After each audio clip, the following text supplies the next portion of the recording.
ধন্যবাদ অঙ্কুর। আমি এই মুহূর্তে রয়েছি কিন্তু আমার পিছনে রয়েছে টমেটো ক্ষেত, আমার পাশে রয়েছে ফুলকপি, এর পাশেই রয়েছে লাউয়ের ক্ষেত। তার মানে বলা যায় যে রাজবাড়ী জেলার যে সকল শীতকালীন আগাম সবজি সব সবজির আবাদই হয়েছে।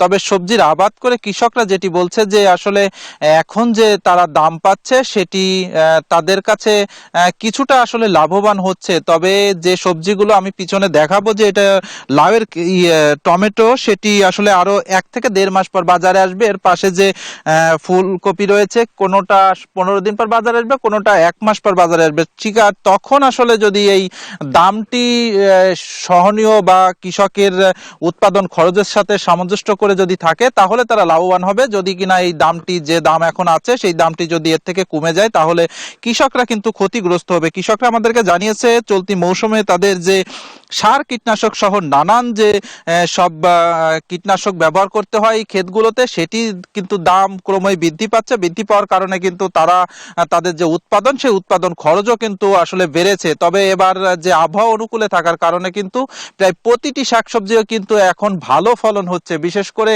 টমেটো বা ফুলকপি, এছাড়াও লাউ, সেগুলো দামও কিন্তু মোটামুটি ভালো বলছে তারা। তবে আসলে কয়েকদিনের যে শীতের কিন্তু কিছুটা এখন ভোর হলেই কিন্তু অনেকটা কুয়াশা পড়ে। এই কুয়াশার কারণে কিন্তু তাদের যে সবজি সেই সবজিগুলো কিন্তু উৎপাদনে কিছুটা ব্যাহত হতে পারে। যে কুয়াশাটি আছে এর কারণে কিন্তু তাদের আরো কীটনাশক বা অন্যান্য সার ব্যবহার করতে হবে। এতে করে কিন্তু তাদের উৎপাদন খরচ আগের থেকে আরো বাড়বে। তাতে করে কিন্তু তাদের যে উৎপাদন খরচও কিন্তু বেড়ে যাচ্ছে। এতে করে কিন্তু কৃষকরা বলছে যে যদি কিনা যে দাম সেই দামটি যদি ঠিক না হয় তাহলে কিন্তু তারা কিন্তু ক্ষতিগ্রস্ত হতে পারে। আমি আরেকটু বিষয় একটু জানিয়ে রাখি যে রাজবাড়ী জেলায় কিন্তু প্রায় 1,500 হেক্টর জমিতে শীতকালীন আগাম শাকসবজির আবাদ হয়ে থাকে।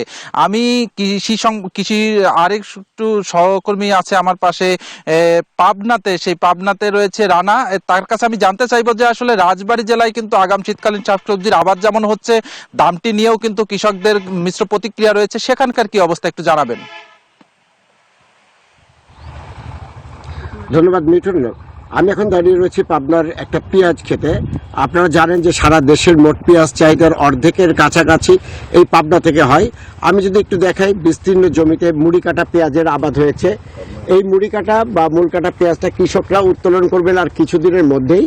এবং যখন পেঁয়াজের দাম যখন বাজারে অনেক বেশি, তখন এই মুড়ি কাটা বা মূল কাটা পেঁয়াজটাই একমাত্র ভরসা। এবং এটা আগাম জাতের পেঁয়াজ হয়, খুব দ্রুত বাজারে আসবে। তবে এই পেঁয়াজটি সংরক্ষণ করা যায় না।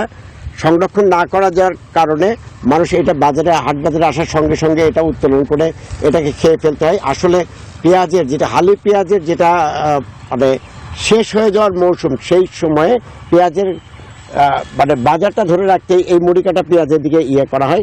তবে গত কয়েকদিনের শীত এবং কুয়াশায় এই পেঁয়াজের আবাদ ভালো হয়েছেন। কৃষকরা বাজারের দাম সম্পর্কে জানাচ্ছেন যে এখন পর্যন্ত মুড়ি কাটা পেঁয়াজ যেখানে উঠছে সেখানে 2900 টাকা করে মন পাওয়া যাচ্ছে। আমি একজন কৃষকের সাথে কথা বলবো যিনি ব্যস্ত আছেন। আপনি কি মনে করেন যে পেঁয়াজের দামটা এখন কত হলে ভালো হয়? আমাদের জন্য 3,000 টাকা হলেই যথেষ্ট। যেহেতু পেঁয়াজ আমাদের বিঘি প্রতি 60,000 টাকা খরচ হয়, আমাদের পেঁয়াজ 70 মন 80 মন পেঁয়াজ হয়। তাহলে আমরা দেখা যাচ্ছে যে এই 3,000 3,500 টাকা যদি বাজার থাকে তাহলে পরে আমরা কৃষকরা ন্যায্য দামটা পাবো। আমরা এই ফসল থেকে দেখা যাচ্ছে যে আমরা লাভবান হব। এখন বিষয়টা হচ্ছে কি যে এই যে বিভিন্ন জায়গায় যে ব্যবসায়িকরা যে সিন্ডিকেট করে, এর কারণে আমাদের দেখা যাচ্ছে কৃষকের অনেক আমরা ক্ষতিগ্রস্ত হই। ধন্যবাদ আপনাকে। কৃষক যেমন বলছিলেন যে তারা আমাদের ন্যায্য মূল্য পান না ব্যবসায়িকদের সিন্ডিকেটের কারণে। এইদিকে সরকারের আশু দৃষ্টি তারা কামনা করেছেন।